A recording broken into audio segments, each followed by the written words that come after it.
If you want to write NLP-friendly SEO content that will rank high on Google, that's exactly what I'm going to talk about in this video. And this is largely an addendum to and an extrapolation on one of Matt Diggity's latest videos.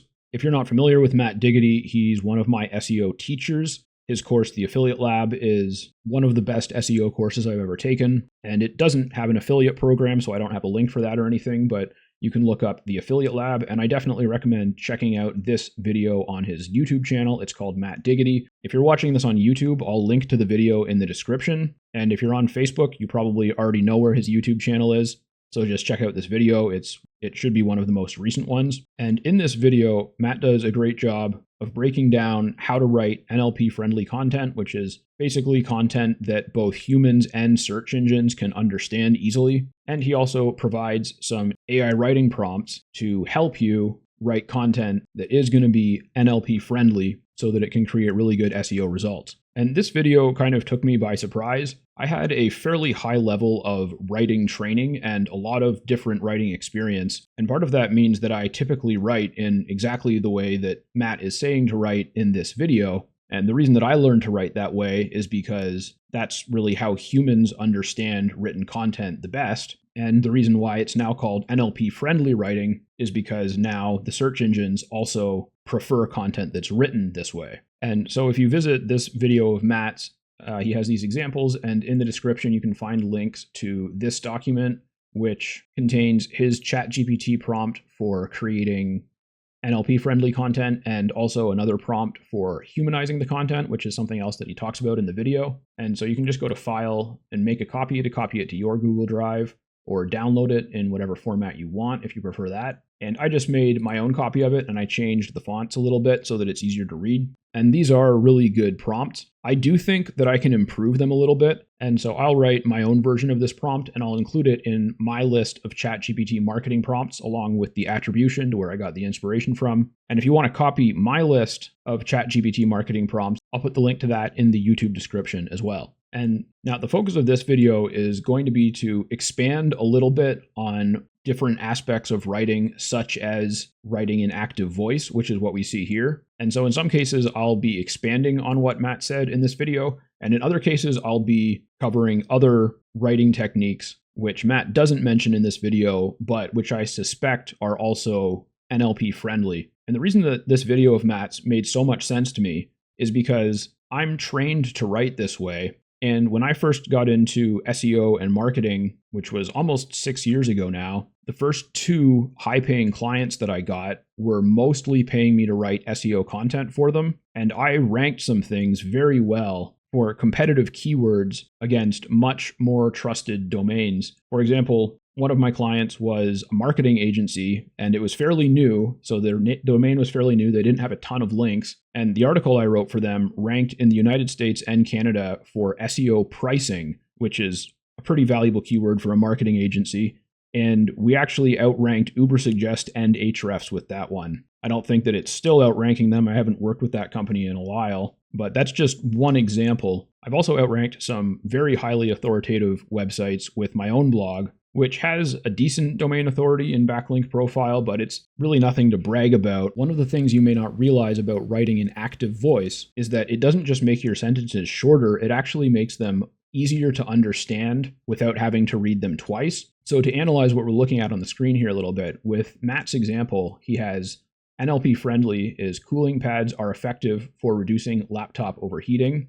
And NLP unfriendly is to stop laptops from getting too hot, use cooling pads. And as he's highlighted very well here, NLP friendly means subject verb modifier, or the way I was taught was to think of it as subject verb object, as in the subject is the thing doing the action, the verb is the action, and the thing receiving the action. So he's referred to it as the modifier here. And then in the NLP unfriendly or passive voice version, we have to stop laptops from getting too hot, use cooling pads. And if you think about it in terms of someone who's reading this sentence as part of an article, and they're trying to read through the article quickly, probably skimming, and so their eyes are just kind of flying to the top of each paragraph to see if it looks like something that they want to read about. And if the first thing that they see is cooling pads are effective, Now they're interested because they're reading an article about cooling pads and they want to know what cooling pads are effective for. So then they read the rest of the sentence. Whereas with the first 4 words that they see are to stop laptops from, which doesn't really tell them anything. They might assume that it's talking about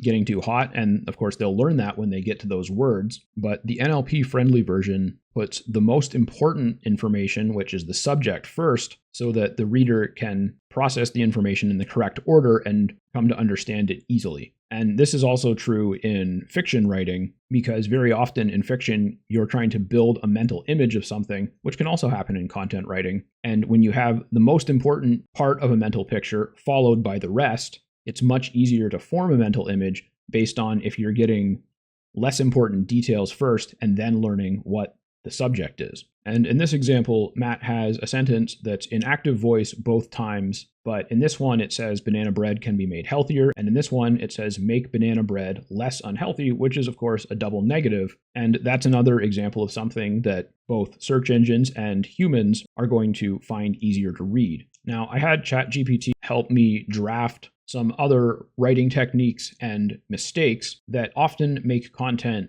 thicker or longer than it needs to be, that make it more difficult to understand, and that make it less interesting to read.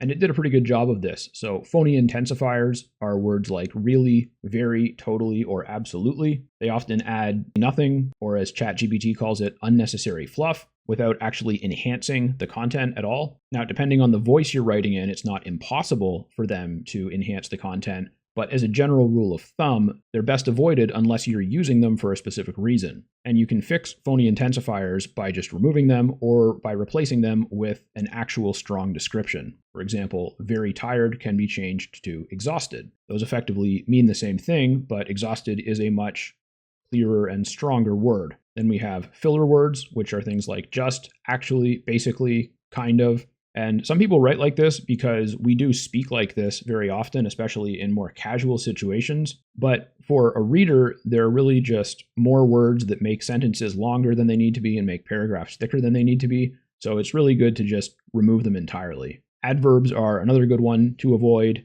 This is when an adjective is being used as a verb, like quickly, suddenly, completely, actually, and it basically just creates less interesting writing that's also a little bit less clear and less understandable. Then we have passive voice, which we've already covered. Redundant phrases, it would be redundant to explain that one. Unnecessary qualifiers, which this is a very important one because AI writing software, including ChatGPT, use a lot of unnecessary qualifiers, and you can definitely get rid of a lot of that by using a really good prompt like what Matt provided, and I'm going to add one in my prompt list as well. But it probably will still use these sometimes, and it's really good to cut them out because, as ChatGPT says, it makes you more assertive or authoritative, which are all things that you want to be when you're recommending something such as an affiliate product. It also has long, complex sentences. Of course, I'm sure anyone who's doing SEO content already knows that. And to add to that, you want to keep paragraphs short. And another one that it has here that I really like is cliches and jargon. So this is turns of phrase such as think outside the box, circle back, leverage synergies. These absolutely sound unoriginal and vague.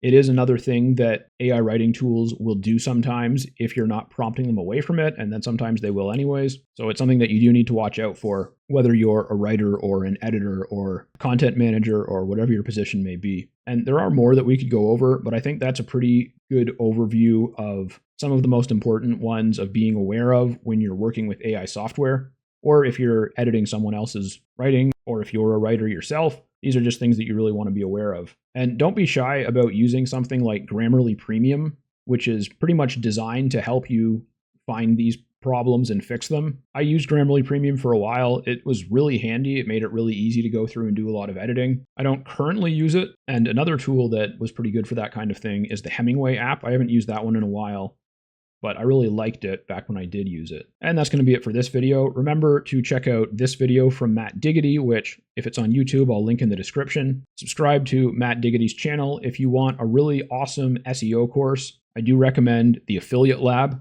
and it's not just an SEO course. He also talks a lot about digital business and how to manage different aspects of being an entrepreneur. And his Facebook group, which I think is also called the Affiliate Lab, is a great place to meet other marketers and SEOs and just stay on top of all the latest changes in the world of search engine optimization. Thanks for watching, and I'll see you in the next video.